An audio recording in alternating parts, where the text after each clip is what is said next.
Capítulo 4. Durante las vacaciones de verano, la universidad pidió la intervención de las fuerzas antidisturbios, que desmontaron las barricadas y arrestaron a todos los estudiantes parapetados tras ellas. No era nada nuevo. En aquella época sucedía lo mismo en todas las universidades.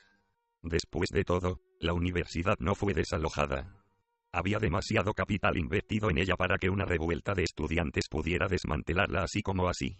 Además, ni siquiera los mismos estudiantes que habían levantado las barricadas pretendían desalojarla seriamente. Solo pretendían cambiar el organigrama de la universidad, y a mí me traía sin cuidado en qué manos estaba el poder. Así que no me conmoví cuando aplastaron la huelga. Cuando en septiembre volví a la universidad, esperaba encontrármela casi en ruinas. Pero estaba intacta.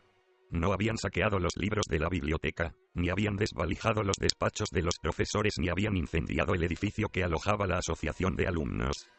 Me quedé estupefacto. Entonces, ¿qué han estado haciendo esos tíos?, pensé. Al volver a la normalidad, bajo la tutela de las fuerzas antidisturbios, los primeros en asistir a clase fueron los líderes de la huelga. Entraban en el aula, tomaban apuntes, respondían cuando los profesores pasaban lista como si nada hubiese sucedido. Era inconcebible, porque la huelga seguía en pie y nadie la había desconvocado. Lo único que había ocurrido era que la universidad había solicitado la presencia de las fuerzas antidisturbios y éstas habían desmontado las barricadas. Pero, en teoría, la huelga seguía activa.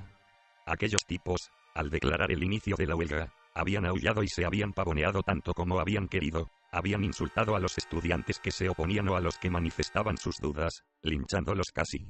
Me dirigí hacia ellos y les pregunté por qué asistían a clase en vez de hacer huelga. No supieron responderme. ¿Qué podían decir? Temían perder los créditos por falta de asistencia. Me costó creerlo. Era patético que aquellos tipos hubieran proclamado que desalojaran la universidad. Los muy miserables aullaban o susurraban según de qué lado soplaba el viento. Kizuki. Ya ves qué mierda de mundo. Me dije. Los tipejos de esta calaña sacarán buenas notas, empezarán a trabajar e irán construyendo, ladrillo a ladrillo, una sociedad vil y mezquina. Durante un tiempo opté por ir a clase y no responder cuando pasaban lista.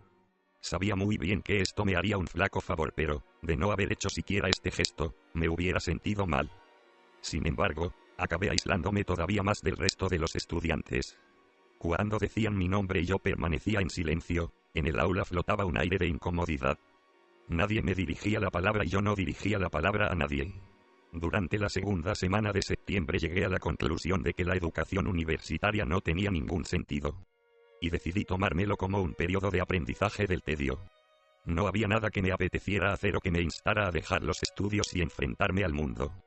Así que cada día acudía a la universidad, asistía a las clases, tomaba apuntes y, en mi tiempo libre, iba a la biblioteca y leía un libro o consultaba algo. Esa segunda semana de septiembre tropa de asalto aún no había vuelto. El hecho, más que extraño, era uno de esos acontecimientos que conmocionan al mundo. En su universidad ya habían empezado las clases y era impensable que él se las saltara. Sobre su pupitre y su radio se había depositado una fina capa de polvo.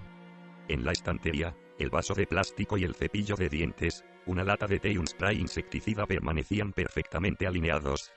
Durante la ausencia de tropa de asalto, yo era quien limpiaba la habitación. A lo largo de 1 año y medio, me había acostumbrado a tenerla aseada y, si él no estaba, tenía que ser yo quien la mantuviera limpia. Cada mañana fregaba el suelo. Cada 3 días limpiaba los cristales y, una vez por semana, aireaba el futón. Esperaba que él volviera alabándome. Watanabe, ¿qué ha pasado? Está todo limpísimo. Pero no regresó.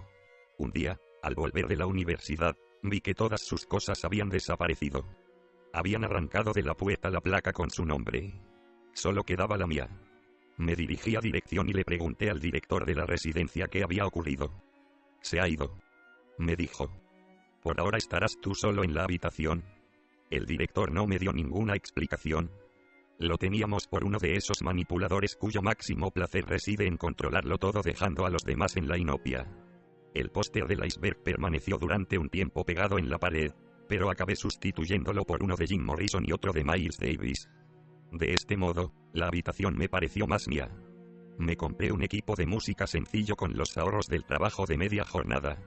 Y así, por la noche, pude escuchar música mientras me tomaba una copa. De vez en cuando me acordaba de Tropa de Asalto, pero vivir solo no estaba nada mal. La clase de historia del teatro y del lunes, sobre Eurípides, terminó a las 11:30. Después de clase me dirigí a pie a un pequeño restaurante que había a unos 10 minutos de la universidad y pedí una tortilla y una ensalada. El restaurante estaba apartado de las calles transitadas y era un poco más caro que el comedor de estudiantes, pero se trataba de un lugar tranquilo donde podía relajarme y, de paso, comer una buena tortilla. Lo llevaban un matrimonio poco hablador y una chica que trabajaba a media jornada. Yo estaba comiendo sentado junto a la ventana cuando entraron 4 estudiantes. 2 chicos y 2 chicas vestidos de punta en blanco. Se sentaron a una mesa cerca de la puerta, examinaron la carta, discutieron varias opciones, uno de ellos resumió el pedido y se lo comunicó a la camarera de media jornada.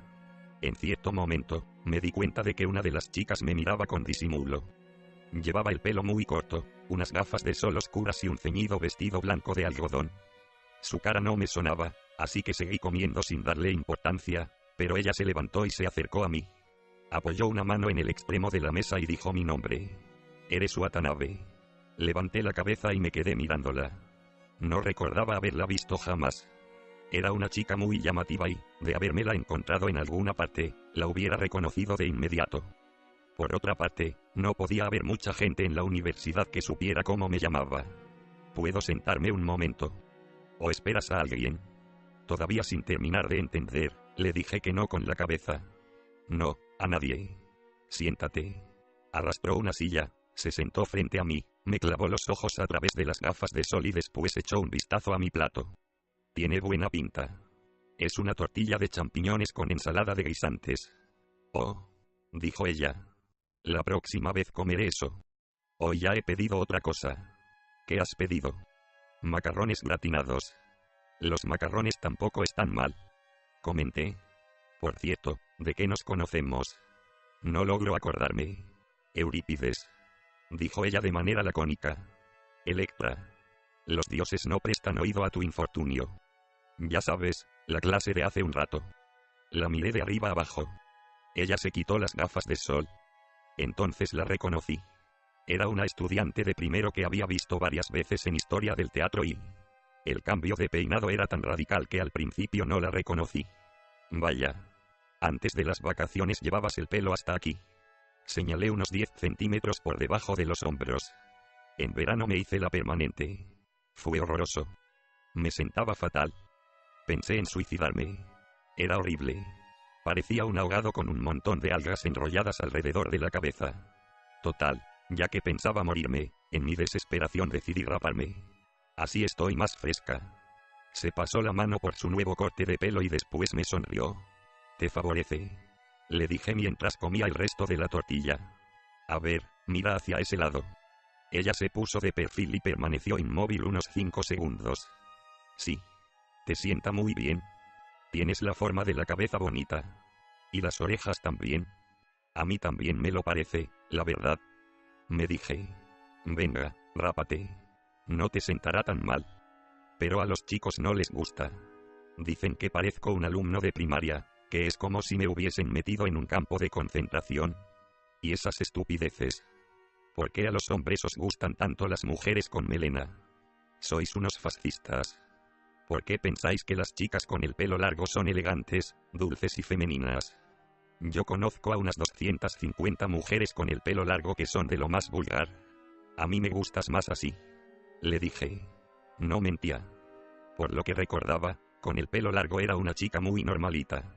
En cambio, la que estaba sentada frente a mí destilaba vida y frescura por cada uno de sus poros, como si fuera un animalito que acabara de irrumpir en el mundo para recibir la primavera.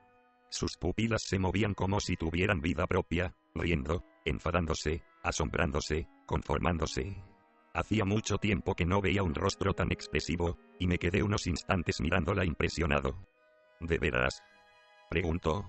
Asentí mientras comía la ensalada. Ella volvió a ponerse las gafas oscuras y me miró a través de ellas.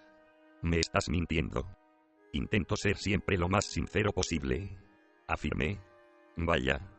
¿Por qué llevas gafas oscuras? Al verme de repente con el pelo tan corto, me sentí indefensa. Como si me hubieran arrojado desnuda entre la multitud. No logro sentirme cómoda. Por eso me pongo las gafas de sol. Entiendo. Terminé la tortilla. Ella miraba con profundo interés cómo comía. No tendrías que volver con ellos. Señalé a sus 3 acompañantes. ¿Qué más da?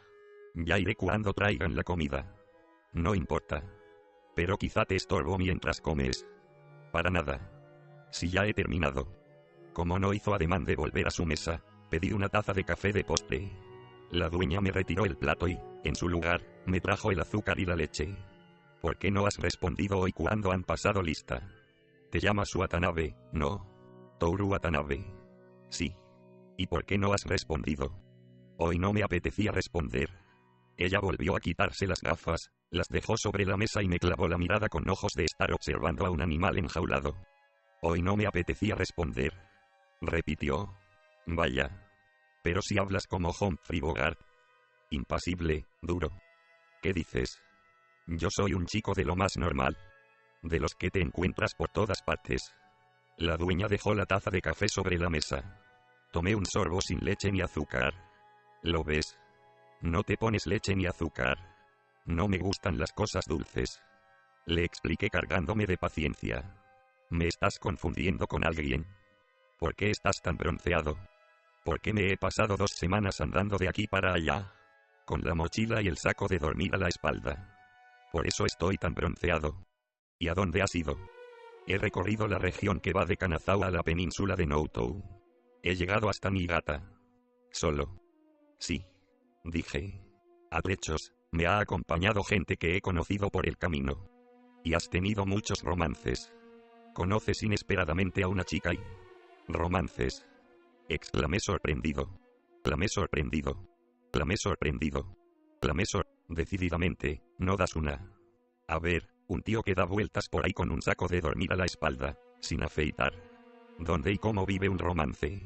Y siempre viajas solo. Sí. ¿Te gusta la soledad? Apoyó la mejilla sobre la palma de su mano. ¿Te gusta viajar solo, comer solo, sentarte en las clases solo, apartado de la gente? A nadie le gusta la soledad. Pero no me interesa hacer amigos a cualquier precio. No estoy dispuesto a desilusionarme. Aclaré. Con una patilla de las gafas metida en la boca, la chica murmuró. A nadie le gusta la soledad. Pero detesto que me decepcionen. Si te decides a escribir tu autobiografía, puedes incluir estas líneas. Gracias. ¿Te gusta el color verde? ¿Por qué? Porque llevas un polo verde. Por eso te lo pregunto. No especialmente. Me pongo cualquier cosa. No especialmente. Me pongo cualquier cosa. Repitió. Me encanta cómo hablas. Como si estuvieras estucando la pared. Limpio. Fino. ¿Te lo habían dicho alguna vez? Le respondí que no. Me llamo Midori. Pero el color verde me sienta fatal. Es extraño. ¿No te parece terrible? Es como una maldición. Mi hermana mayor se llama Momoko. Y le favorece el color rosa. Muchísimo. Parece que haya nacido para ir vestida con prendas de color rosa. Es una gran injusticia. Le llevaron el almuerzo a la mesa y un chico con una chaqueta de colorines la llamó. Midori. La comida. Ella se volvió y levantó una mano como diciendo. Ya voy. Watanabe, ¿tomas apuntes en clase? En la de historia del teatro y... Sí, tomo apuntes. Dije. Siento pedírtelos, pero ¿te importaría dejármelos? He faltado 2 veces. Y de esa clase no conozco a nadie. Claro. Dije. Saqué mi cuaderno de la cartera, comprobé que no había escrito nada de más y se lo entregué a Midori. Gracias. ¿Vendrás a clase pasado mañana? Sí. ¿Quieres quedar aquí a las 12? Así te devuelvo el cuaderno y te invito a comer.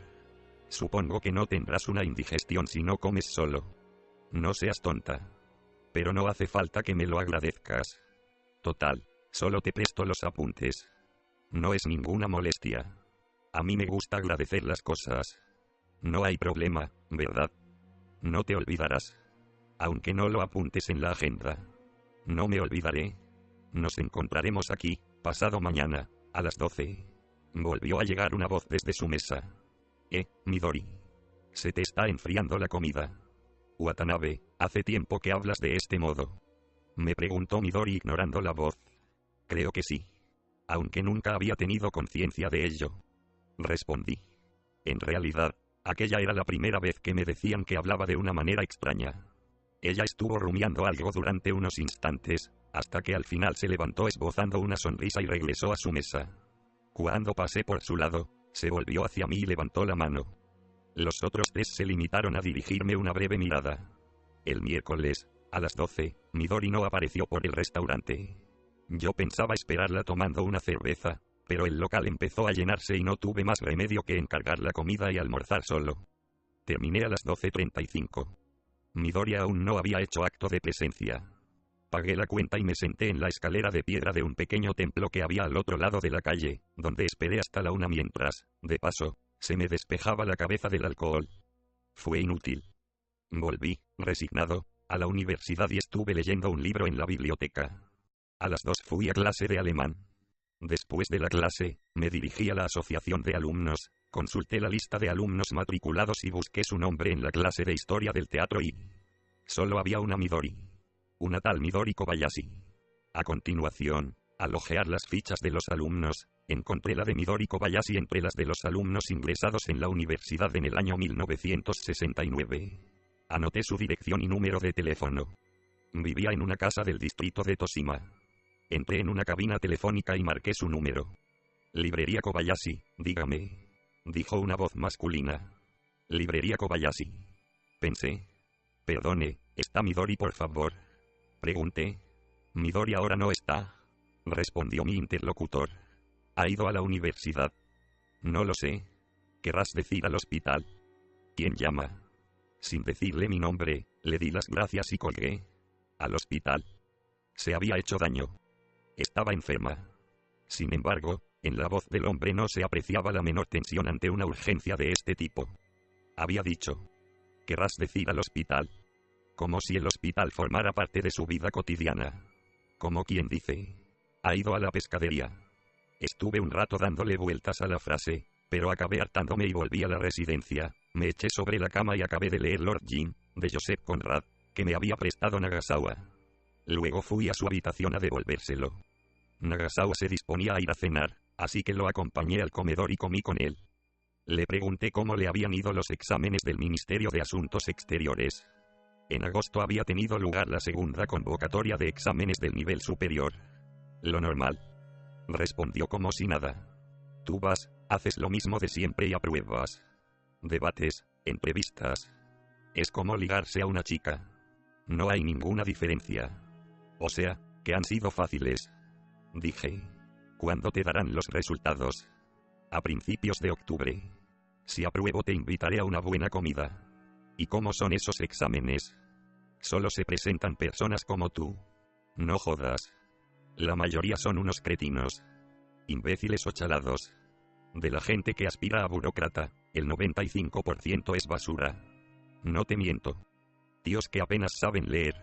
Entonces, ¿por qué quieres entrar en el Ministerio de Asuntos Exteriores? Por varias razones. Comentó Nagasawa. Por una parte, me apetece trabajar en el extranjero. Sobre todo porque allí podré medir mis fuerzas en el ámbito más amplio posible, es decir, en el Estado. Quiero ver hasta dónde puedo llegar, cuánto poder puedo detentar dentro de ese estúpido y enorme sistema burocrático. Suena como si fuese un juego. Exacto. No ambiciono el poder o el dinero. Tal vez sea un egoísta, pero es increíble lo poco que me interesan. En eso parezco un santo. Es más que nada curiosidad. Quiero medir mis fuerzas en el mundo cruel. Supongo que no tienes ideales. Claro que no. La vida no los necesita. Lo que hace falta son pautas de conducta, no ideales. Pero también hay otras formas de vida, ¿no crees? Le pregunté. ¿No te gustaría tener una vida como la mía? Dejémoslo correr. Ni me gusta ni me disgusta. No puedo entrar en la Universidad de Tokio, ni puedo acostarme con quien quiera cuando quiera. Tampoco tengo el don de la palabra. La gente no me trata con respeto.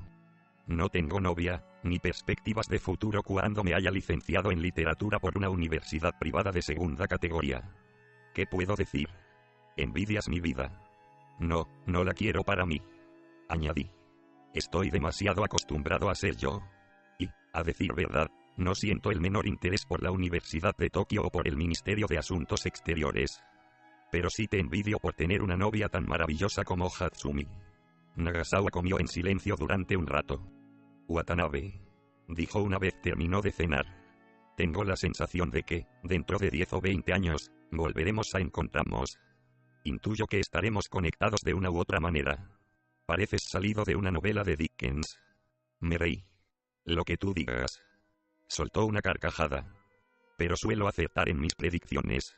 Después de la cena fuimos a un bar que había por allí cerca a tomar unas copas. Estuvimos bebiendo hasta pasadas las 9. Nagasawa, ¿cuáles son tus principios? Pregunté. Te vas a reír. Dijo. No me reiré. Ser un caballero. No me reí, pero estuve a punto de caerme de la silla. Lo que se entiende por un caballero. Sí, un caballero de esos. ¿Y qué quiere decir ser un caballero? Dame una definición, por favor. Un caballero es quien hace, no lo que quiere, sino lo que debe hacer. Te aseguro que eres el tío más raro que jamás he conocido. Le solté. Y tú eres la persona más honesta que jamás he conocido. Dijo a su vez. Y pagó las consumiciones de ambos.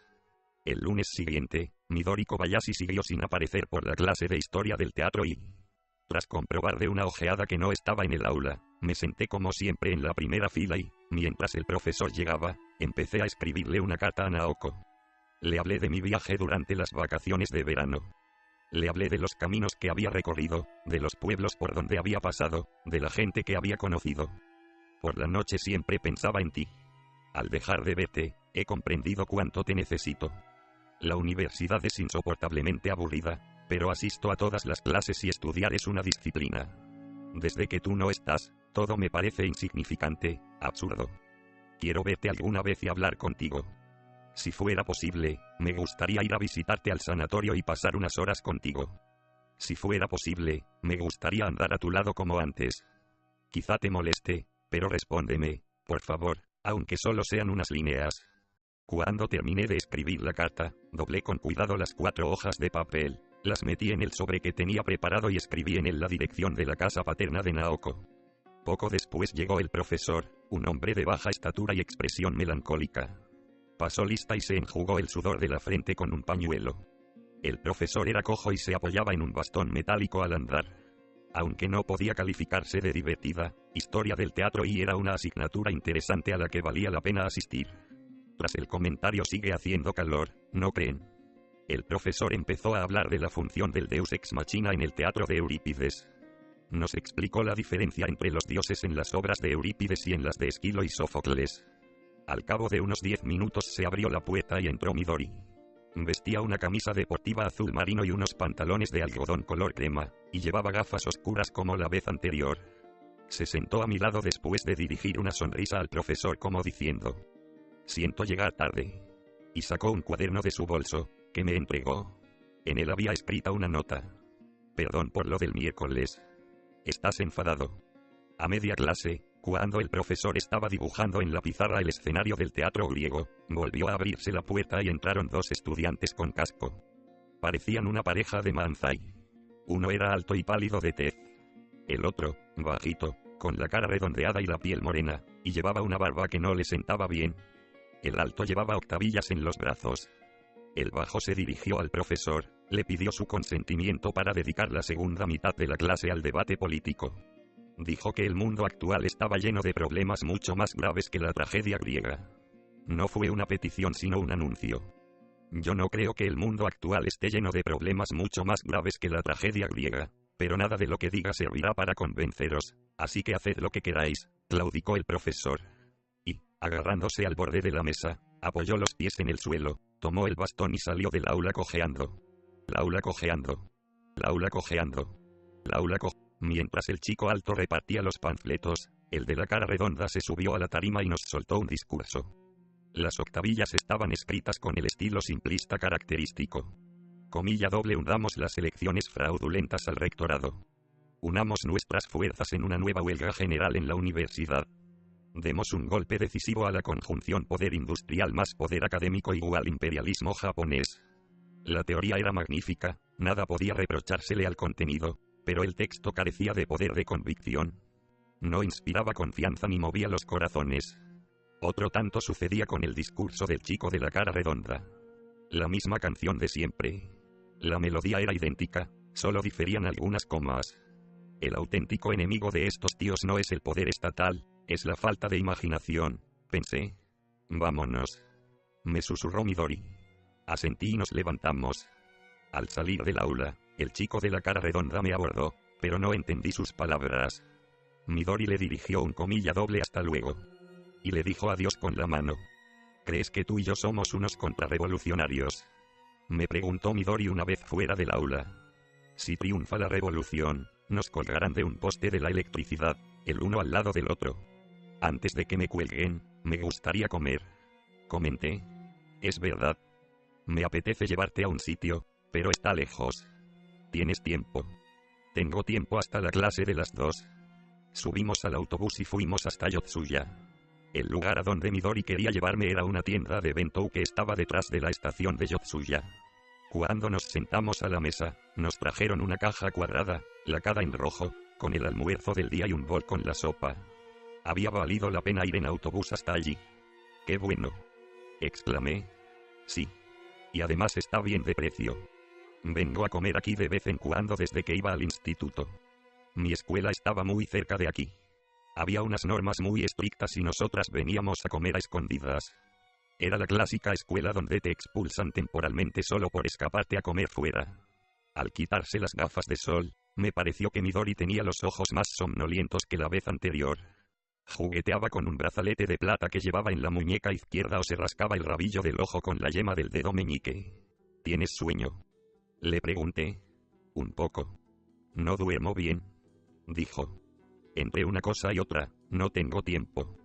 Pero no pasa nada. No te preocupes. Ah, y perdona por lo del otro día. Me surgió uno de esos compromisos ineludibles. Fue por la mañana, de repente, y no pude arreglarlo. Pensé en llamarte al restaurante, pero no recordaba el nombre. Tampoco sabía tu número de teléfono. Me esperaste mucho rato. No importa. A mí me sobra tiempo. ¿Tanto tiempo tienes? Tengo tanto tiempo que hasta puedo darte un poco para que duermas. Midori me sonrió con una mejilla apoyada en la palma de la mano y me miró a los ojos. ¡Qué amable eres! No soy amable. Tengo mucho tiempo libre, expliqué. Por cierto, el otro día, cuando te llamé a casa, me dijeron que habías ido al hospital. ¿Te pasaba algo? A casa. Arqueó las cejas. ¿Y cómo averiguaste mi número de teléfono? Lo busqué en la asociación de alumnos. Cualquiera puede hacerlo. Ella asintió con 2 o 3 movimientos de cabeza como diciendo comilla doble claro. Y volvió a juguetear con el brazalete. No se me había ocurrido. Yo también hubiera podido averiguar tu número de esta manera. Del hospital ya te hablaré otro día. Ahora no me apetece. Perdona. No importa. Me parece que he preguntado demasiado. No, ¿qué va? Pero estoy cansada. Como un mono mojado bajo la lluvia. No deberías volver a casa y dormir un poco, dije. Ahora no tengo sueño. Paseemos. Me llevó hasta su antigua escuela, que se hallaba muy cerca de la estación de Yotsuya. Al pasar por delante de la estación, me acordé de Naoko y de nuestros interminables paseos. Todo empezó en aquel lugar. Pensé. Comilla doble, qué diferente sería ahora mi vida si no me hubiese encontrado con Naoko aquel domingo de mayo en el tren de la línea Chuo. Pero me corregí de inmediato diciéndome que, aunque no hubiera sido así, el resultado hubiera sido el mismo. Quizás aquel día nos encontramos porque así tenía que ser y, aunque no nos hubiésemos encontrado entonces, hubiese ocurrido en otra ocasión. No tenía ninguna razón para creerlo, pero me daba esa impresión. Midori Kobayashi y yo nos sentamos en un banco del parque y contemplamos la escuela donde ella había estudiado. La hiedra se encaramaba por los muros y, en los balcones, unas palomas recobraban fuerzas antes de alzar el vuelo. Era un edificio vetusto. En el jardín había un roble muy alto y, junto a él, ascendía una columna de humo blanco. La luz del verano lo oscurecía y empañaba. Watanabe, ¿sabes qué es este humo?, me preguntó Midori. Le respondí que no. Compresas quemadas. Ah, sí, repuse. No se me ocurrió otra cosa que decir. Compresas, tampones, dijo Midori sonriendo. Todo eso se tira al cubo de la basura de los lavabos. Piensa que esta es una escuela de niñas. El viejo conserje lo recoge de los cubos y lo quema en el incinerador. De ahí el humo. Da una sensación de amenaza, comenté. Sí, eso es lo que yo pensaba cada vez que lo veía a través de las ventanas de la clase. Comilla doble, qué amenazador. Entre todos los cursos, en la escuela habrá unas 1000 niñas. Restando las que aún no menstruan, quedarán unas 900.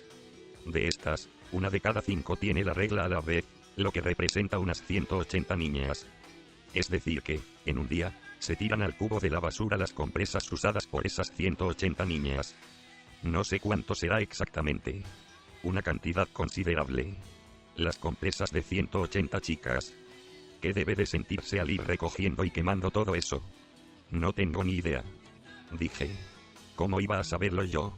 Ambos permanecimos unos instantes contemplando el humo blanco. En realidad, a mí no me gustaba venir aquí. Midori ladeó la cabeza. Yo quería ingresar en una escuela pública. Ser una persona corriente que va a una escuela normal y vivir una adolescencia divertida y relajada. Pero a mis padres se les ocurrió meterme aquí. Por las apariencias. A veces ocurre. Cuando una niña es buena estudiante en primaria, los maestros dicen: con las notas que saca esta niña, deberían llevarla a ese colegio. Y eso es lo que me pasó. Estudié 6 años en esta escuela, pero jamás llegó a gustarme.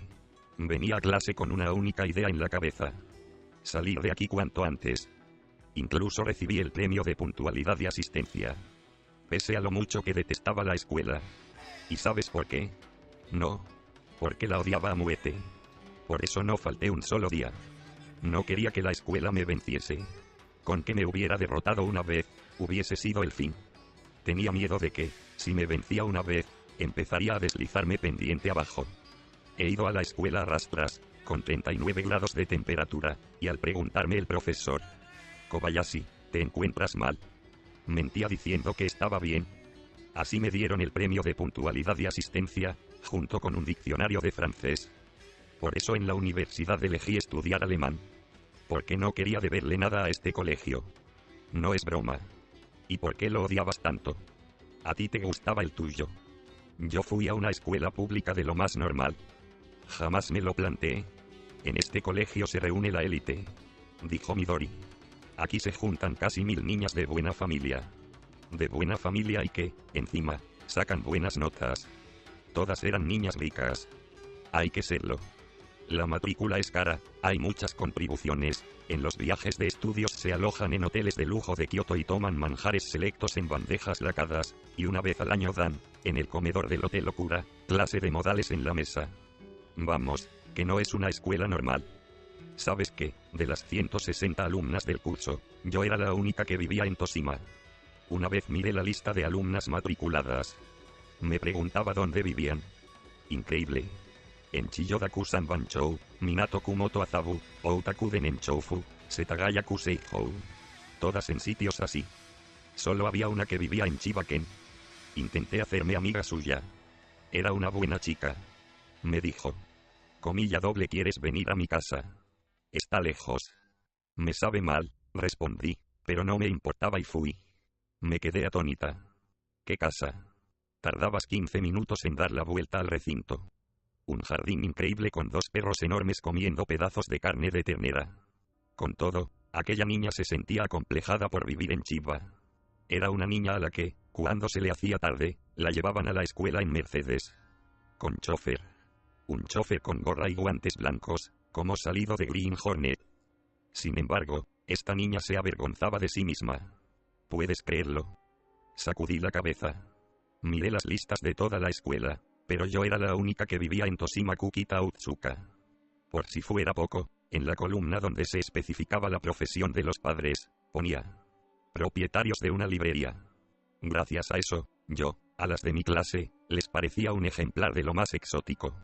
Comilla doble, qué suerte tienes. Puedes leer todos los libros que quieras. Todas pensaban en una librería enorme como Kinokuniya.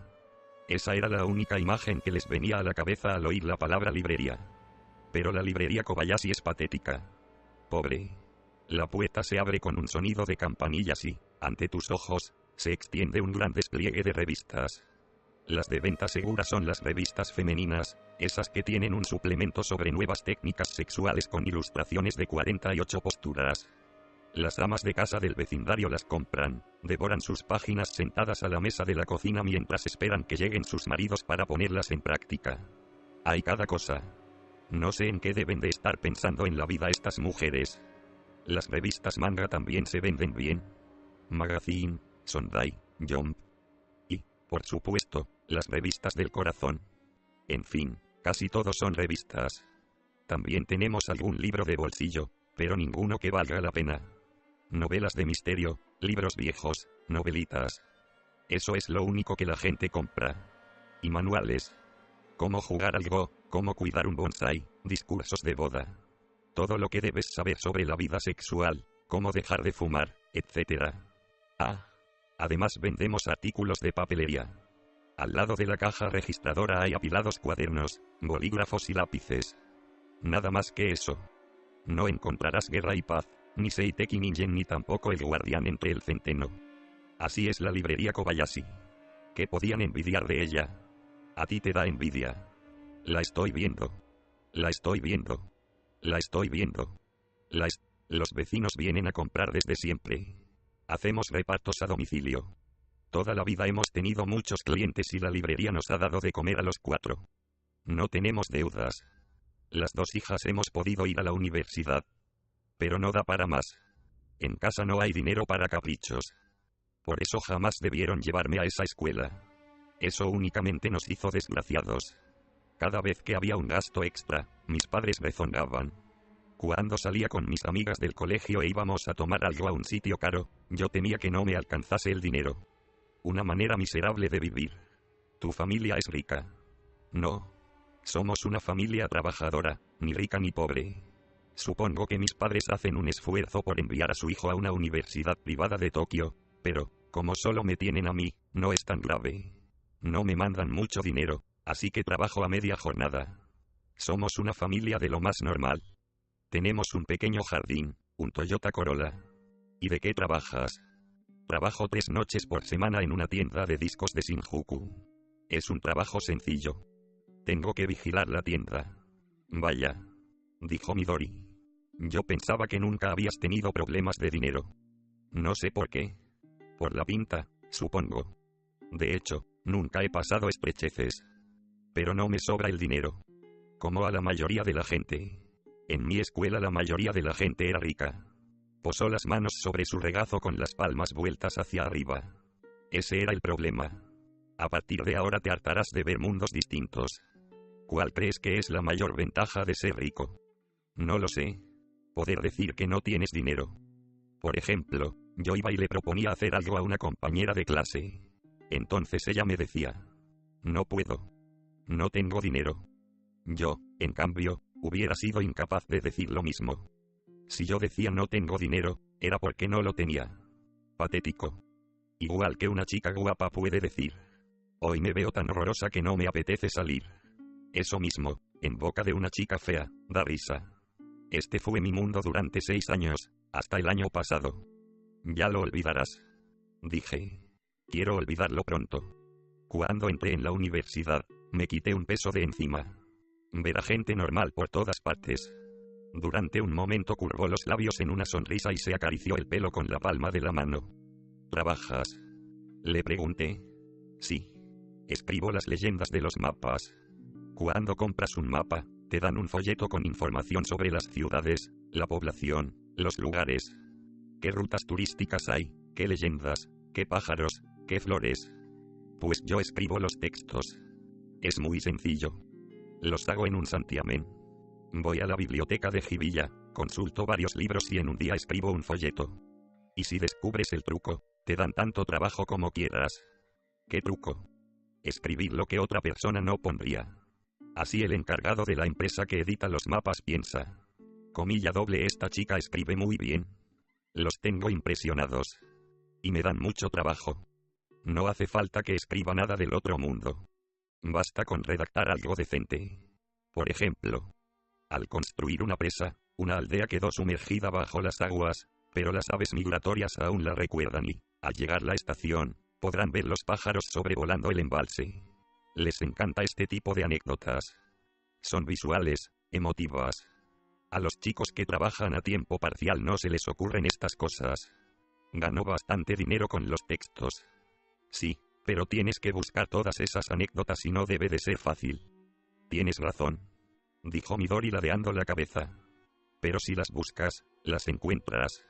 Y, si no las encuentras, siempre puedes inventarte algo. Algo inofensivo, claro. Ya veo. Estaba admirado. Así es. Midori quería que le explicara cosas de mi residencia, así que le conté las consabidas historias del izamiento de la bandera y de la gimnasia radiofónica de Tropa de Asalto. También ella se rió a carcajadas al oír las anécdotas de Tropa de Asalto. Al parecer, mi antiguo compañero ponía de buen humor a cualquier persona. Midori comentó que la residencia debía de ser muy cómica y que quería verla. Le dije que ahí no había nada interesante. Solo cientos de estudiantes metidos en habitaciones sucias bebiendo y masturbándose. Tú también te incluyes. No hay ningún hombre que no lo haga. Comenté. Al igual que las chicas tienen las reglas, los hombres se masturban. Todos. Cualquiera. También los que tienen novia. Es decir, los que tienen pareja con quien acostarse. No tiene nada que ver. El chico de KO de la habitación de al lado se masturba antes de acudir a una cita. Dice que así se relaja. No sé mucho al respecto.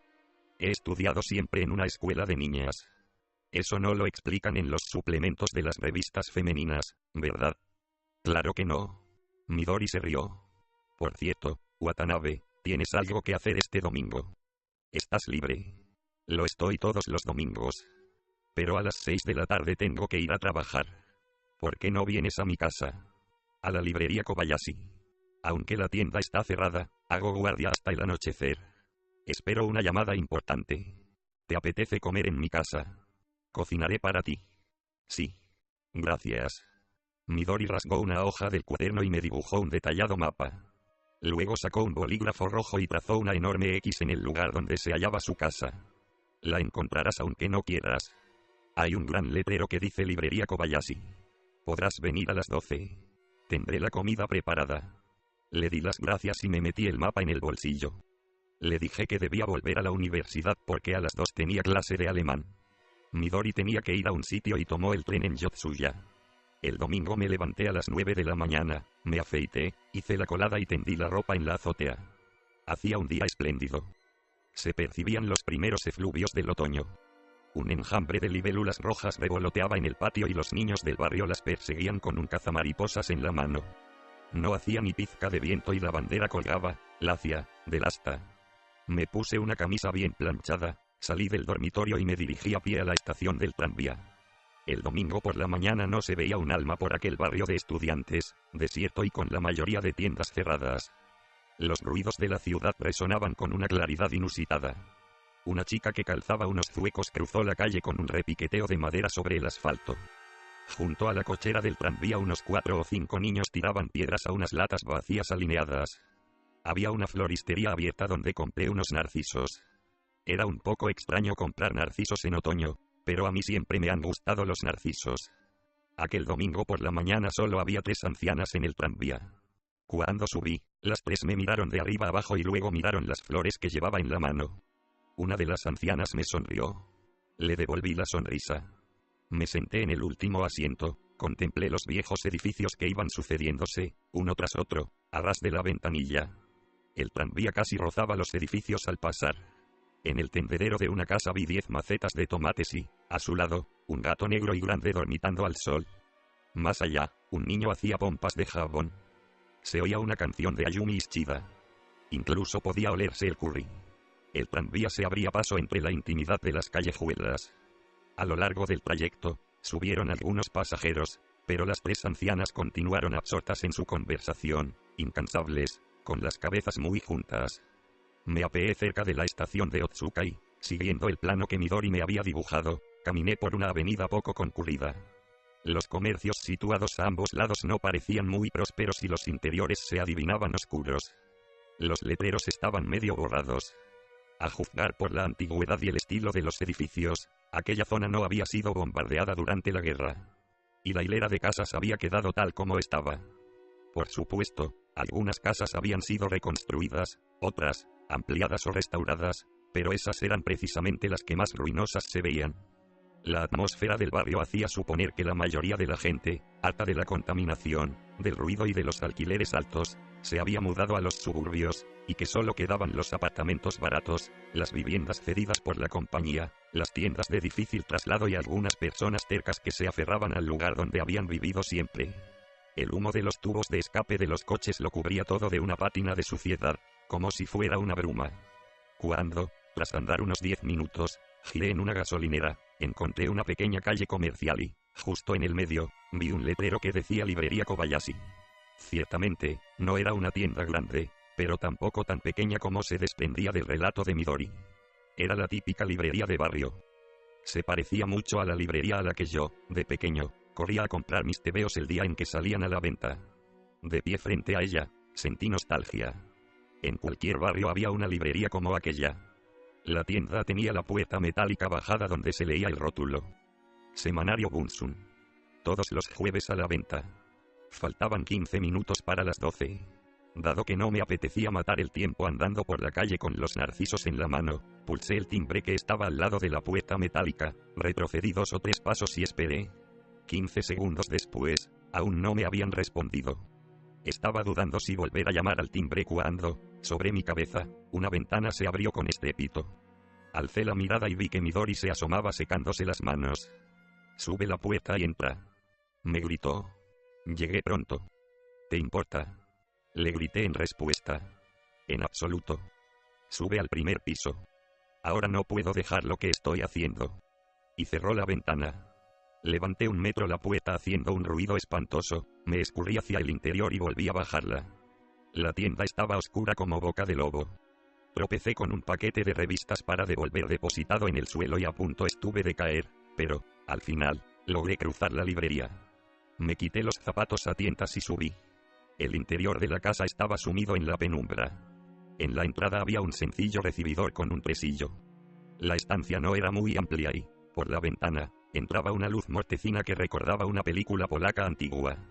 A mano izquierda, vi una especie de almacén. También se vislumbraba la puerta del lavabo. Subí con infinitas precauciones una escalera empinada que quedaba a la derecha y llegué al primer piso. Este era mucho más luminoso que la planta baja, lo que me hizo lanzar un suspiro de alivio. Por aquí. Se oyó en algún lugar la voz de Midori. En lo alto de las escaleras, a la derecha, estaba el comedor y, al fondo, la cocina. La casa, aunque vieja, parecía haber sido reformada recientemente y tanto el fregadero como los grifos y los armarios de la cocina eran nuevos y relucientes. Midori preparaba la comida. Se la oía remover algo en la cazuela y el olor a pescado asado inundaba la cocina. En la nevera hay cerveza. Siéntate ahí y tómate una. Dijo Midori mirándome. Oh Midori mirándome. Oh Midori mirándome. Oh Midori. Saqué una lata de cerveza del frigorífico, me senté a la mesa y me la bebí. Estaba tan fría que me pregunté si llevaría medio año dentro de la nevera. Sobre la mesa había un pequeño cenicero de color blanco, un periódico y una salsera con salsa de soja, papel de notas y un bolígrafo. En el papel había anotado un número de teléfono y unas cifras que parecían la cuenta de la compra. Termino en 10 minutos. ¿Te importa esperarme ahí sentado? No, dije. Ve abriendo el apetito. Hay mucha comida. Entre sorbo y sorbo de cerveza fría, observé a Midori, de espaldas, que cocinaba con esmero. Movía su cuerpo con agilidad y destreza mientras realizaba 4 tareas a la vez. Viéndola, uno pensaba que estaba probando lo que se cocía en la cazuela, que picaba algo sobre la tabla de cortar o sacaba algo del frigorífico y lo servía en un plato, o que estaba lavando un cacharro que ya no necesitaba. De espaldas, recordaba a un percusionista indio. De esos que, mientras están haciendo sonar unas campanillas, aporrean una tabla y golpean unos huesos de búfalo de agua. Todos sus movimientos eran rápidos y precisos, el equilibrio perfecto. La contemplé con admiración. Si puedo ayudarte en algo, dímelo. Tranquilo. Estoy acostumbrada a hacerlo sola. Midori me miró de soslayo y esbozó una sonrisa. Vestía unos vaqueros ceñidos y una camiseta azul marino con una gran manzana, el logotipo de Apple Records, impresa detrás. De espaldas, Midori tenía unas caderas muy estrechas. De tan frágiles que parecían hacían pensar que se había saltado una etapa del crecimiento, la de cuando se desarrollan las caderas. Eso le daba un aspecto mucho más andrógino que la mayoría de las chicas cuando llevan vaqueros ceñidos. La luz clara que entraba por la ventana de encima del fregadero ribeteaba vagamente su silueta. No tenías que haber preparado semejante banquete, le dije. No es ningún banquete. Midori se volvió. Ayer estuve ocupada y no pude comprar gran cosa. He tenido que apañarme con lo que había en la nevera. Así que no te preocupes. Además, la hospitalidad es una tradición familiar. En mi casa nos gusta agasajar a la gente. Lo llevamos en la sangre. Es una especie de enfermedad. No somos especialmente amables, tampoco somos especialmente populares, pero cuando tenemos invitados nos desvivimos por ellos. Para bien o para mal, todos compartimos esta característica. Mi padre, a pesar de que no bebe alcohol, tiene la casa llena de botellas. ¿Y para qué crees que las compra? Para obsequiar a los invitados. Bebe tanta cerveza como quieras. No hagas cumplidos. Gracias, dije. De repente, recordé que había olvidado los narcisos en la planta baja. Al quitarme los zapatos los había dejado en el suelo y allí se habían quedado. Volví a bajar, recogí los narcisos blancos, que yacían en la penumbra, y volví a la cocina. Midori sacó de la alacena un vaso largo y estrecho y los metió dentro. Me encantan los narcisos, dijo. Una vez, cuando estudiaba secundaria, canté 7 narcisos en la fiesta de la cultura de la escuela. ¿La conoces? Por supuesto. Hace tiempo estuve en un grupo de música folk. Tocaba la guitarra. Sirvió la comida en los platos mientras cantaba 7 narcisos. La comida rebasó con mucho mis expectativas.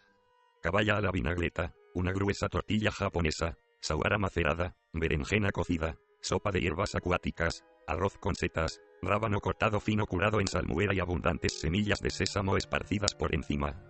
Y todo ello condimentado al estilo de la región de Kansai. «Está buenísimo», exclamé admirado. «Watanabe, dime la verdad. ¿Te esperabas que cocinara tan bien?» «Lo digo por mi aspecto». «Pues no», reconocí. «Tú eres de Kansai, así que debe de gustarte esta comida.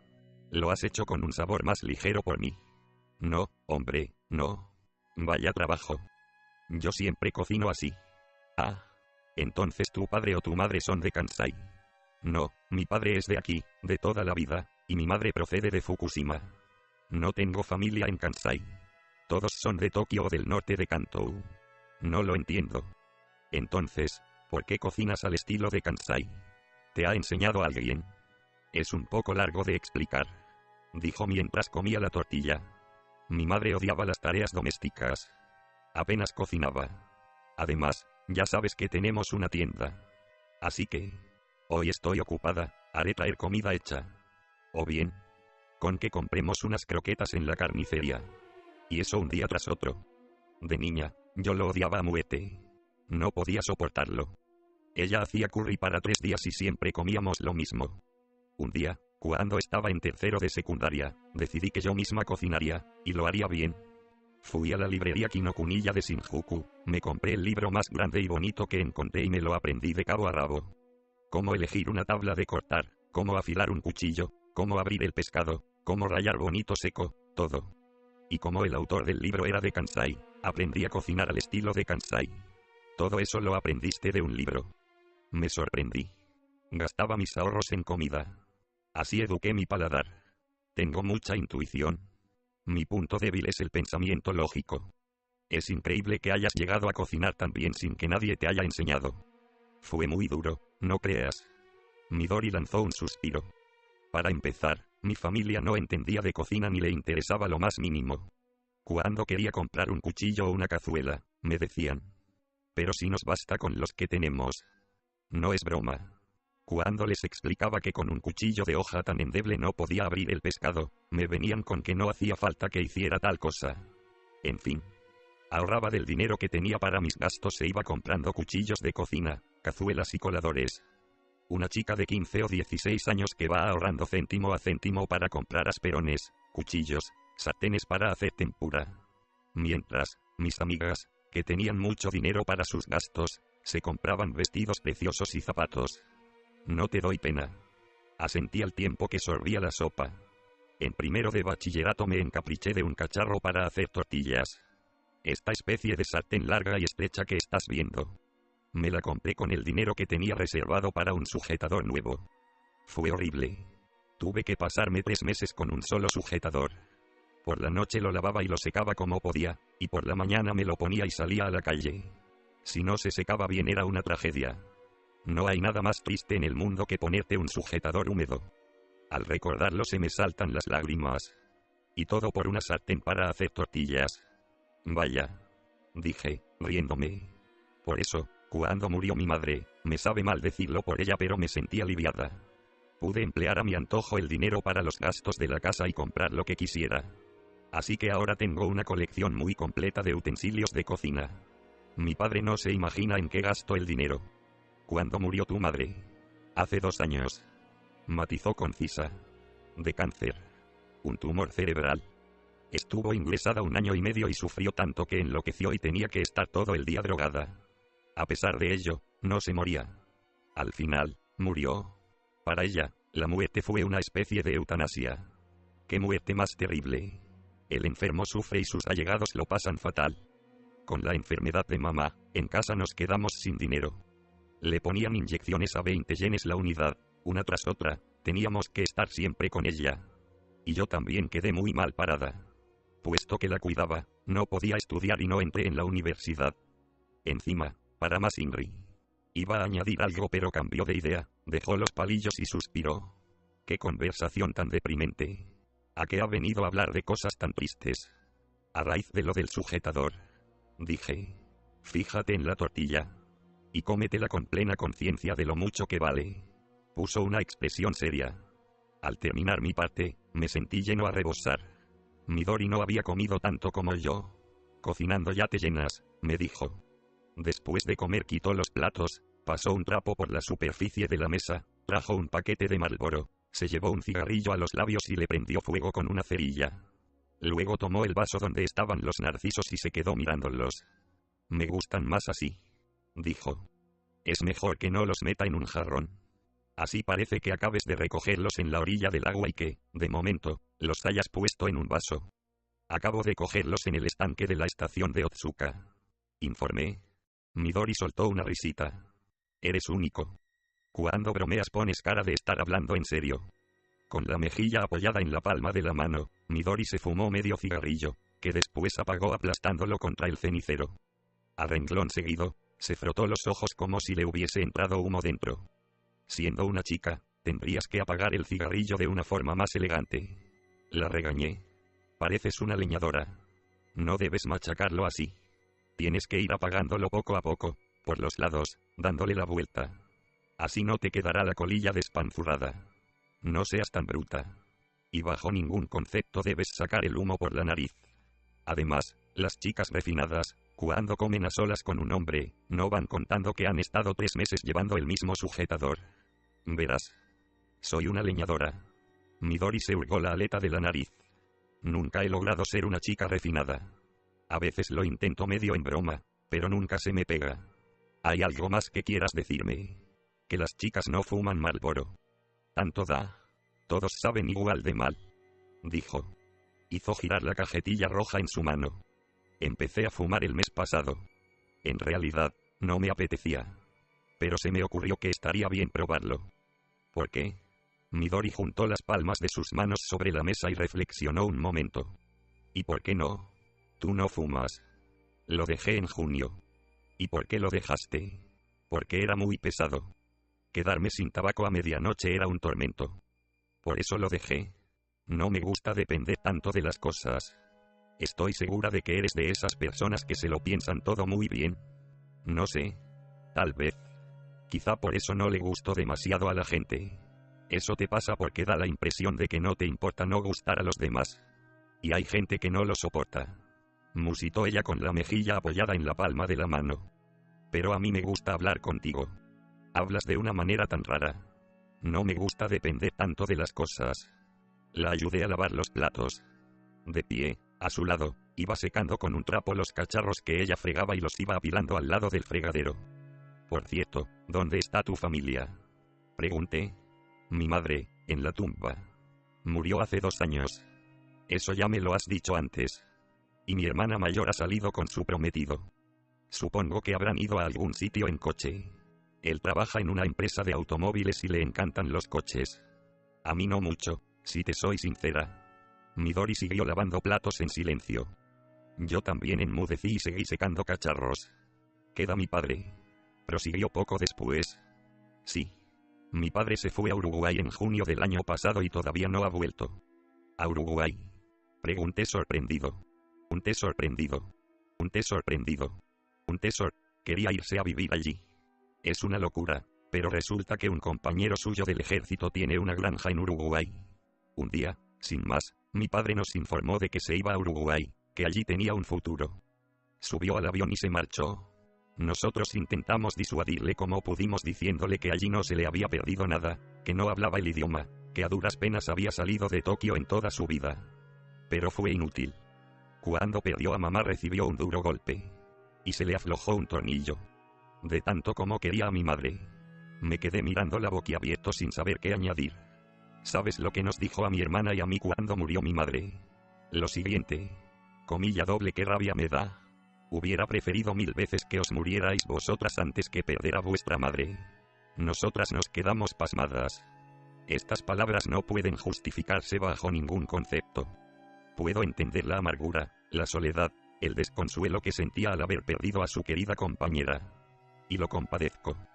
Pero no podía dirigirse a sus hijas y decirles: comilla doble, ojalá hubierais muerto vosotras en su lugar. Es demasiado cruel, ¿no te parece? Tienes razón. A nosotras eso nos duele. Midori cabeceó varias veces. En fin, en mi familia todos somos un poco raros. Todos tenemos algo que no acaba de encajar. Eso parece. Reconocí. Pero es maravilloso que dos personas se quieran tanto, ¿verdad? Tanto quería a su esposa para decirles a sus hijas que ojalá hubieran muerto en su lugar. Supongo que sí. Y luego se fue a Uruguay dejándonos a nosotras dos solas. Sequé los platos en silencio. Cuando terminé, Midori los colocó en la alacena. ¿Habéis tenido noticias suyas? Este marzo nos envió una postal. Pero no pone nada concreto. Comenta que hace calor, que la fruta no es tan buena como imaginaba. Ese tipo de cosas. Y encima en la postal salía una mula. Ese hombre está loco.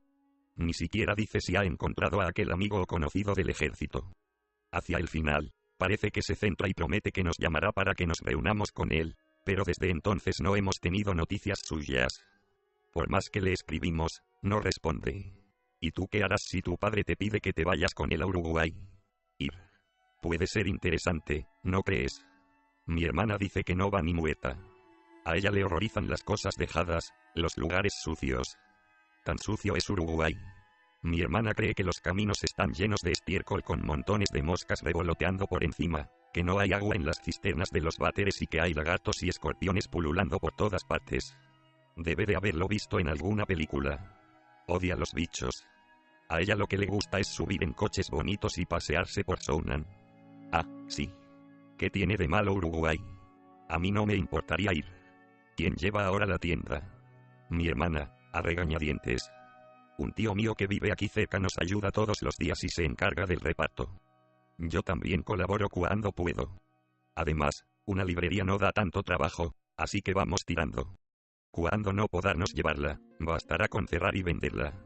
Esa es nuestra intención. ¿Quieres a tu padre? Midori sacudió la cabeza. No demasiado, la verdad. Entonces, ¿por qué quieres seguirlo a Uruguay? Porque confío en él. ¿Confías en él? Sí, no lo quiero con locura, pero confío en él. Confío en mi padre, en una persona que, a causa del golpe recibido al perder a su esposa, deja su casa, a sus hijas, su trabajo y se marcha por las buenas a Uruguay. ¿Me entiendes? Lancé un suspiro. No sé qué decirte. Midori se rió divertida y me dio unos golpecitos en la espalda. Déjalo correr. Tanto da. Añadió. Aquella tarde de domingo sucedieron muchas cosas, una tras otra. Fue un día extraño. Hubo un incendio allí cerca y nosotros subimos al terrado del segundo piso para verlo, donde nos besamos sin más. Dicho de esta manera, suena estúpido, pero así fueron las cosas. Estábamos de sobremesa, tomando una taza de café y charlando sobre la universidad cuando empezaron a oírse las sirenas de los bomberos. El volumen de las sirenas fue creciendo. También pareció aumentar de número. Bajo la ventana corría mucha gente, algunos gritaban. Midori fue a una habitación que daba a la calle, abrió la ventana y, Tras decirme que esperara un momento, desapareció. Se oyeron sus pasos subiendo precipitadamente la escalera. Mientras me tomaba el café yo solo, me estuve preguntando dónde debía de estar Uruguay. Pensé. Allí está Brasil, allá Venezuela y allá Colombia. Pero no logré acordarme de dónde estaba Uruguay. En estas, Midori bajó y gritó. Comilla doble. Ven, deprisa. Tras ella, subí una escalera empinada y estrecha que había al fondo del pasillo y salí a un amplio terrado. Dado que la finca era bastante más alta que los edificios de alrededor, desde el terrado se dominaba el vecindario con la mirada. 3 o 4 casas más allá, se alzaba una densa nube de humo que cabalgaba sobre la brisa hacia la avenida. El aire olía a quemado. Es en casa del señor Sakamoto. Midori se asomó por encima de la barandilla. El señor Sakamoto antes era carpintero. Pero cerró el negocio y ahora ya no trabaja. Yo también me asomé por encima de la barandilla. La casa quedaba oculta tras un edificio de 3 plantas y no podía calibrarse bien la situación, pero, al parecer, habían llegado 3 o 4 coches de bomberos y las labores de extinción del fuego proseguían. La calle era estrecha, de modo que, a lo sumo, podían entrar 2 coches, y el resto aguardaba su turno en la avenida. En la calle se agolpaban los curiosos. Quizá deberíamos reunir los objetos de valor y evacuar la casa. Traté de decirle a Midori. Por suerte, el viento sopla en dirección contraria, pero puede cambiar en cualquier momento, y aquí al lado hay una gasolinera. Vamos, te ayudo a recoger los objetos de valor. No tenemos nada valioso. Claudicó Midori. Algo habrá. Libretas de ahorro, sellos registrados, certificados, esas cosas. Para empezar, necesitarás dinero. No lo necesito porque no pienso huir. Aunque se queme la casa. Sí. No me importa morir. La miré a los ojos. Ella me devolvió la mirada. No tenía la menor idea de hasta qué punto bromeaba. Mantuve la mirada fija en ella unos instantes, pero luego pensé. ¿Qué importa? Como quieras. Me quedo contigo. Dije. Morirás a mi lado. A Midori le brillaban los ojos. Ni hablar. Si las cosas se ponen feas huiré. Si quieres morirte, hazlo tú solita. Qué despiadado eres.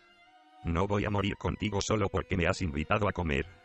Si se tratara de una cena, todavía. Entendido. Pero, de todas formas, quedémonos un rato más a ver qué ocurre.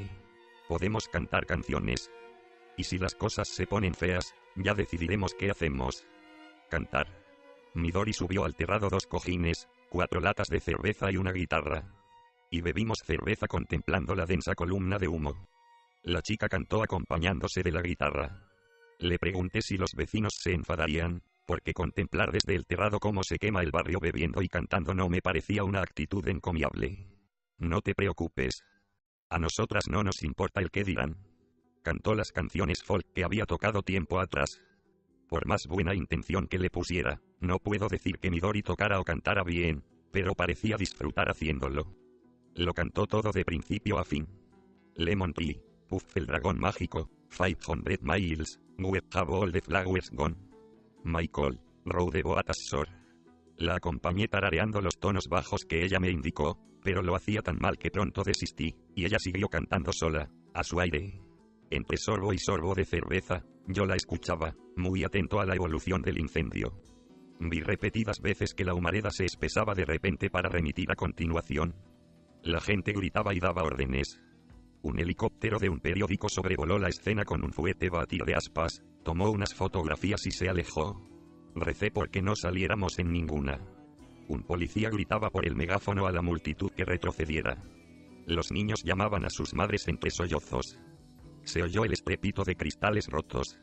Poco después, el viento se arremolinó y una blanca lluvia de ascuas y ceniza empezó a caer a nuestro alrededor. Entre trago y trago de cerveza, Midori siguió cantando como si tal cosa. Cuando terminó su repertorio, interpretó una curiosa canción que había compuesto ella misma. Quiero cocinarte un estofado, pero no tengo cazuela. Quiero tejerte una bufanda, pero no tengo lana. Quiero escribirte una poesía, pero no tengo pluma. Se titula No tengo nada, dijo. La letra era espantosa, lo mismo que la melodía. Mientras escuchaba aquella canción absurda, pensaba que si el fuego alcanzaba la gasolinera la casa volaría por los aires. Cuando se hartó de cantar, Midori se tendió como un gato al sol y posó la cabeza en mi hombro. ¿Qué te ha parecido mi canción? Me preguntó.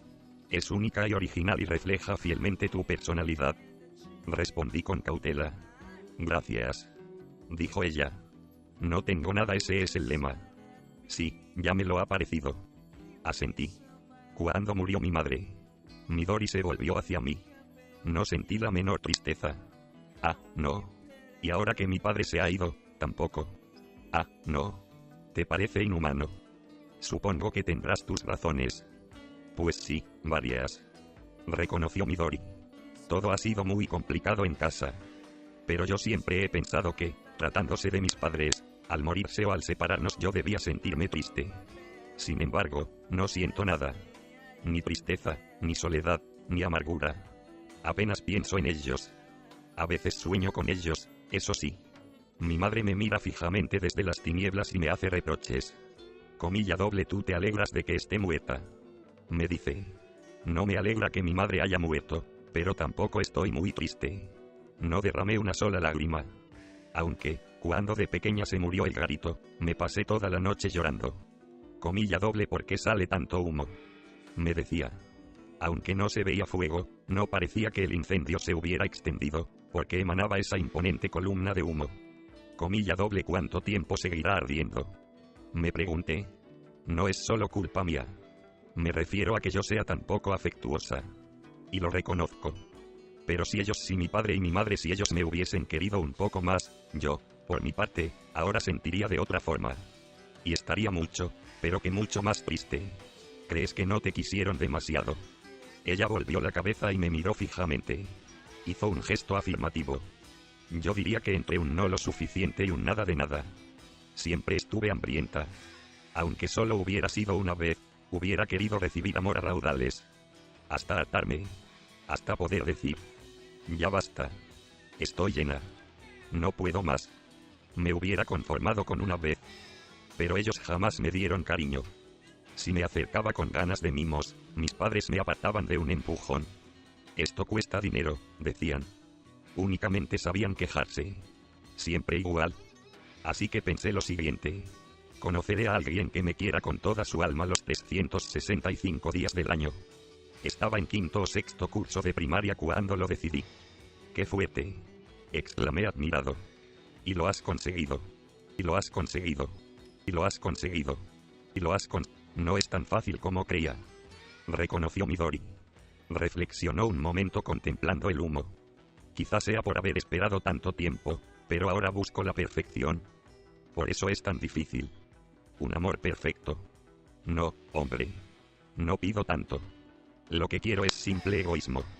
Un egoísmo perfecto. Por ejemplo, te digo que quiero un pastel de fresa, y entonces tú lo dejas todo y vas a comprármelo. Vuelves jadeando y me lo ofreces. Toma, Midori. Tu pastel de fresa, me dices. Y te suelto. Comilla doble, ya se me han quitado las ganas de comérmelo. Y lo arrojo por la ventana. Eso es lo que yo quiero. No creo que eso sea el amor. Le dije con semblante atónito. Sí tiene que ver. Pero tú no lo sabes. Replicó Midori. Para las chicas, a veces esto tiene una gran importancia. Arrojar pasteles de fresa por la ventana. Sí. Y yo quiero que mi novio me diga lo siguiente. Ha sido culpa mía. Tendría que haber supuesto que se te quitarían las ganas de comer pastel de fresa. Soy un estúpido, un insensible. Iré a comprarte otra cosa para que me perdones. ¿Qué te apetece? Mousse de chocolate. Tarta de queso. ¿Y qué sucedería a continuación? Pues que yo a una persona que hiciera esto por mí la querría mucho. A mí me parece un desatino. Yo creo que el amor es eso. Pero nadie me comprende. Midori sacudió la cabeza sobre mi hombro. Para un cierto tipo de personas el amor surge con un pequeño detalle. Y, si no, no surge. Eres la primera chica que conozco que piensa así. Me lo ha dicho mucha gente. Se toqueteó las cutículas de las uñas. Pero yo no puedo pensar de otro modo. Estoy hablando con el corazón en la mano. Jamás he creído que mis ideas sean diferentes de las de los demás, ni lo busco. Pero cuando digo lo que pienso, la gente cree que bromeo, o que estoy haciendo comedia. Todo acaba dándome lo mismo. Sigues queriendo morir en el incendio. Ostras. No. Eso es otro asunto. Sentía curiosidad. ¿Por morir en un incendio? No. Me interesaba ver cómo reaccionabas. Pero morir no me da miedo. Te ves envuelto en humo, pierdes el conocimiento y te mueres sin más. Es un momento. No me da ni pizca de miedo. Va. Comparado con la forma en que he visto morir a mi madre y a otros parientes. En mi familia todos contraemos enfermedades graves y morimos tras una larga agonía. Debemos de llevarlo en la sangre. Tardamos muchísimo en morirnos. Tanto que al final ya no sabes si estás vivo o muerto. La única conciencia que queda es la del dolor y el sufrimiento. Midori se acercó un cigarrillo Marlboro a los labios y lo encendió. Tengo miedo de morir de ese modo. La sombra de la muerte va invadiendo despacio, muy despacio, el territorio de la vida y, antes de que te des cuenta, todo está oscuro y no se ve nada, y la gente que te rodea piensa que estás más muerta que viva. Es eso. Yo eso no lo quiero. No podría soportarlo. Por fin, al cabo de media hora el incendio fue sofocado. No hubo heridos. Todos los coches de bomberos, menos uno, abandonaron el lugar, y los curiosos se dirigieron a la calle comercial entre un baturrillo de voces. Un coche patrulla se quedó regulando el tráfico con las luces girando en el callejón. Dos cuervos, que habían venido de vete a saber dónde, posados sobre un poste de la electricidad, observaban la actividad que se desarrollaba bajo sus ojos. Midori parecía exhausta. Tenía el cuerpo desmadejado, la vista perdida en la lejanía. Apenas hablaba. ¿Estás cansada?, le pregunté. No, no es eso, dijo. Hacía mucho tiempo que no me dejaba ir de este modo. Nos miramos a los ojos. Le rodeé los hombros con un brazo y la besé. Midori tensó el cuerpo un momento, se relajó de inmediato y cerró los ojos. Nuestros labios permanecieron unidos unos 5 o 6 segundos. El sol de principios de otoño proyectaba en sus mejillas la sombra de las pestañas, agitadas por un temblor casi imperceptible. Fue un beso dulce, cariñoso, sin ningún significado. De no haberme encontrado sentado en el terrado, al sol de la tarde, bebiendo cerveza y contemplando el incendio, no la hubiera besado, y creo que a ella le sucedía lo mismo. Al contemplar los tejados brillantes de las casas, el humo y las libélulas rojas, había brotado entre nosotros un sentimiento cálido e íntimo que, de manera inconsciente, habíamos deseado materializar. Así fue nuestro beso. Sin embargo, era un beso que no estaba exento de peligro. La primera en hablar fue Midori. Me acarició la mano mientras me contestaba con embarazo que salía con alguien. Contesté que ya lo suponía. ¿Y a ti te gusta alguna chica? Sí. Pero estás libre todos los domingos. Es muy complicado. Comprendí que la magia de aquella tarde de principios de otoño se había desvanecido. A las 5 le dije a Midori que me iba a trabajar y abandoné su casa. Le había propuesto salir a tomar algo, pero ella había rechazado mi invitación alegando que estaba esperando una llamada. Quedarme todo el día en casa esperando una llamada es algo que odio con todo el alma. Si estoy sola, me da la sensación de que voy pudriéndome y deshaciéndome, hasta convertirme en un líquido verdoso que es absorbido por la tierra. De mí solo sobrevive la ropa. Esta es la sensación que tengo cuando me quedo todo el día en casa esperando una llamada. Si tienes que quedarte otro día, puedo hacerte compañía. Comida incluida. ¿Está bien? Te prepararé un incendio de postre. Bromeó Midori. Al día siguiente Midori no apareció en clase de historia del teatro y... Al terminar esta, entré en el comedor y tomé un almuerzo frío y malo a solas, y después me senté al sol a contemplar la escena que se desarrollaba a mi alrededor. A mi lado, de pie, dos chicas mantenían una larga conversación.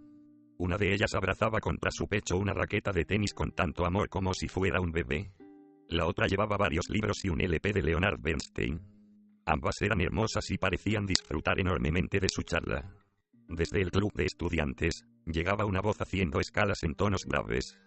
Aquí y allá se veían grupos de 4 o 5 estudiantes debatiendo lo que les pasaba por la cabeza, riéndose y gritando. En los aparcamientos vi a unos chavales montados en patín. Un profesor con una cartera de cuero entre los brazos cruzaba el lugar, esquivándolos. En el patio unas chicas con casco de moto y en cuclillas escribían en un cartel algo sobre la invasión del imperialismo americano en Asia.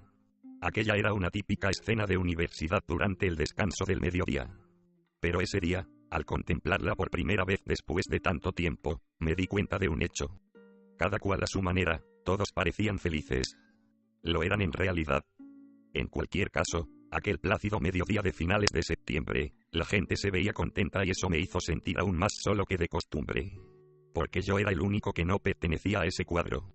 ¿A qué cuadro pertenecí durante esos años? La última escena familiar que recordaba era jugando al billar con Kizuki cerca del puerto. Aquella misma noche Kizuki se había suicidado y, a partir de entonces, una corriente de aire helado se había interpuesto entre el mundo y yo. Me pregunté qué había representado Kizuki para mí. No hallé respuesta. Lo único que sabía era que, con su muerte, había perdido para siempre una parte de mi adolescencia. Podía percibirlo con toda claridad. Pero discernir qué significado podía tener o qué consecuencias podía conllevar era algo que no alcanzaba a ver.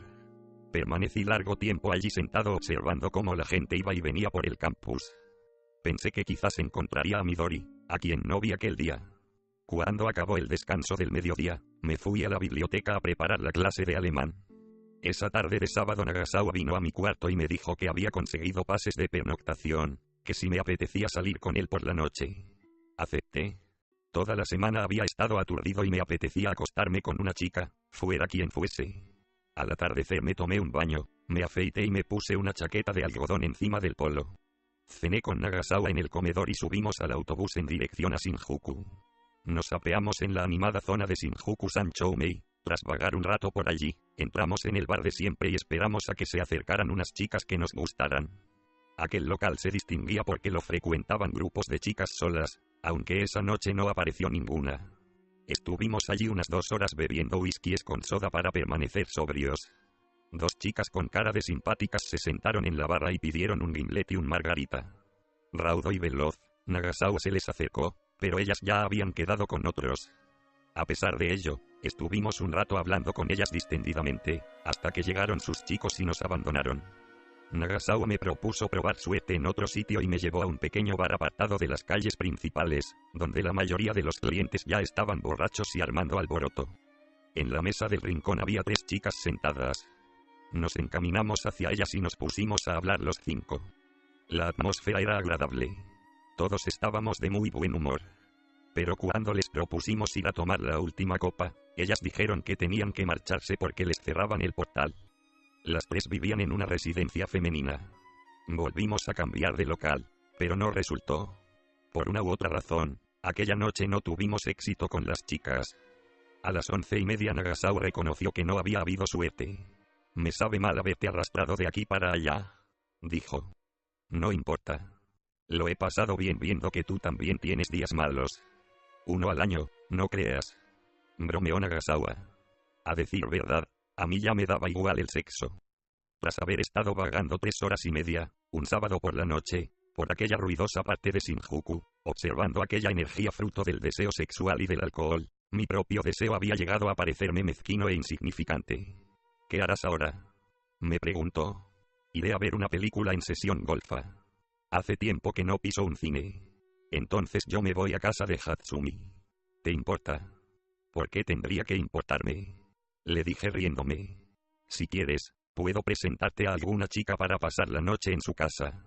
¿Qué te parece? Hoy me apetece ir al cine. Me sabe mal. Otro día te compensaré. Nagasawa se perdió entre la multitud. Yo fui a una hamburguesería, comí una hamburguesa con queso, bebí una taza de café y, en cuanto se me despejó la cabeza del alcohol, entré en un cine que había cerca y vi El Graduado. No es una película muy interesante pero, como no tenía otra cosa que hacer, la vi 2 veces seguidas. Salí del cine a las 4 de la madrugada y deambulé sin rumbo por las frías calles de Shinjuku, sumido en mis cavilaciones. Cuando me harté de andar, entré en una cafetería que permanecía abierta toda la noche y me dispuse a esperar el primer tren leyendo y tomando otra taza de café. Poco después la cafetería se llenó de personas que, al igual que yo, esperaban el primer tren. El camarero se acercó y me preguntó si me importaba compartir la mesa con otros clientes. Accedí. Total, estaba leyendo. ¿Por qué iba a molestarme que se sentara alguien enfrente? 2 chicas tomaron asiento. Tendrían una edad similar a la mía. Aunque no eran 2 bellezas, no estaban mal. Tanto el vestido como el maquillaje de ambas eran discretos, y no parecían la clase de chicas que ronda a las 5 de la madrugada por Kabukicho.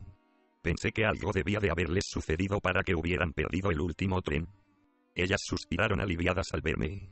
Yo iba correctamente vestido, me había afeitado aquella misma tarde y, además, estaba absorto en la lectura de La montaña mágica, de Thomas Mann. Una de las dos chicas era alta y corpulenta, vestía una parca de color gris y unos vaqueros blancos, en las orejas lucía unos grandes pendientes con forma de concha, y cargaba una cartera de plástico grande. La otra era menuda, llevaba gafas, vestía una camisa a cuadros, una chaqueta azul y, en un dedo, lucía una sortija con una turquesa. Tenía 2 tics. Quitarse y ponerse las gafas y presionarse los ojos con las puntas de los dedos. Ambas pidieron café con leche y 2 trozos de pastel, y se lo tomaron despacio mientras discutían algo en voz baja. La chica alta inclinó varias veces la cabeza en ademán dubitativo, la menuda asintió otras tantas. La música de Marvin Gaye, o de los Bee Gees, me impidió entender lo que estaban diciendo, pero, por lo que pude colegir, la menuda estaba triste, o enfadada, y la otra intentaba tranquilizarla.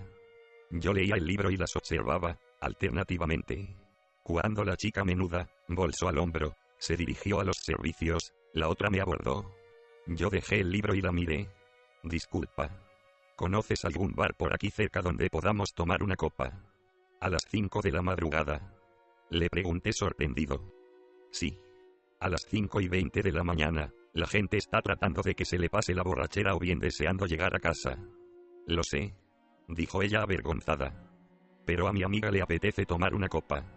Tiene sus razones y... me parece que no tendréis otro remedio que beber en casa. Ya. Pero yo tomo un tren para Nagano a las 7:30 de la mañana. En ese caso, lo único que se me ocurre es que compréis unas bebidas en una máquina expendedora y os sentéis en la calle. Me pidió que las acompañara porque 2 chicas no podían hacer semejante cosa. Yo había tenido varias experiencias extrañas en Shinjuku a aquellas horas, pero era la primera vez que 2 desconocidas me invitaban a beber a las 5:20 de la madrugada. Me daba pereza negarme, y tampoco tenía otra cosa que hacer, así que me acerqué a una máquina expendedora de allí cerca, compré varias botellas de sake y algo para picar, y los 3 nos dirigimos a la salida oeste de la estación y allí iniciamos nuestro improvisado festín. Me contaron que las 2 trabajaban en la misma agencia de viajes.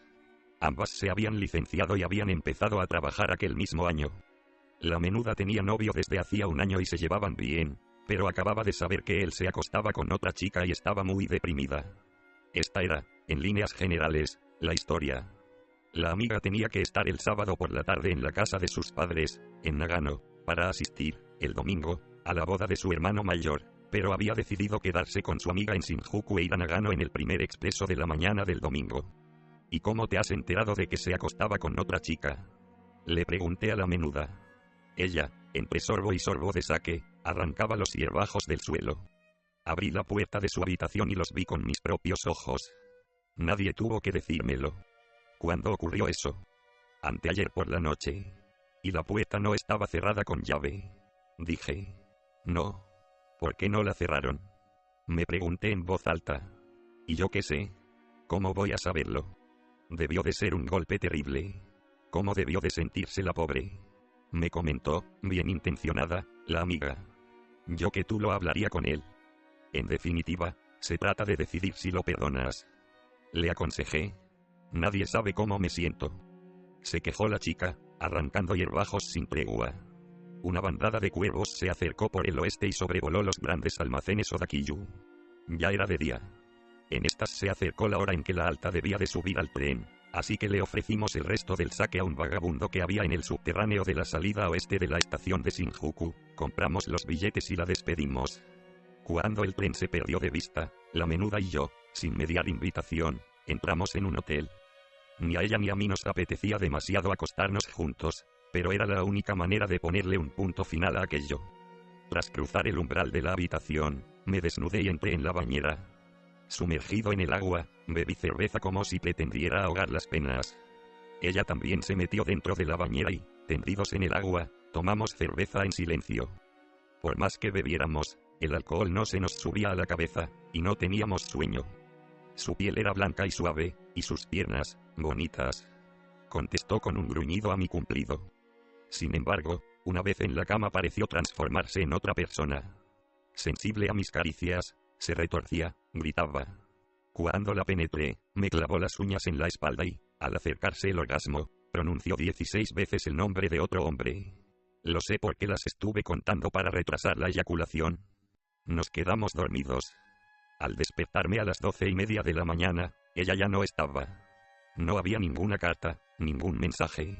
Notaba, por haber bebido alcohol en horas intempestivas, que me pesaba la cabeza. Me metí en la ducha para despejarme, me afeité y, desnudo como estaba, me senté en una silla y tomé un zumo de la nevera. Luego traté de recordar, uno tras otro, los acontecimientos de la noche anterior.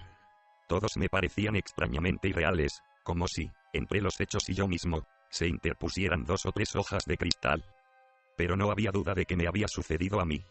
Los vasos de cerveza todavía estaban sobre la mesa, en el baño quedaban los cepillos de dientes que habíamos usado. Almorcé en Shinjuku. Después entré en una cabina y llamé a la librería Kobayashi. Se me ocurrió que tal vez Midori tendría que quedarse de nuevo en casa esperando una llamada. Aunque el timbre sonó 15 veces, nadie descolgó. Volví a llamar, con idéntico resultado, unos 20 minutos más tarde. Entonces subí al autobús y volví a la residencia. En el buzón de la entrada encontré un sobre con mi nombre. Era una carta de Naoko. Una carta de Naoko. Una carta de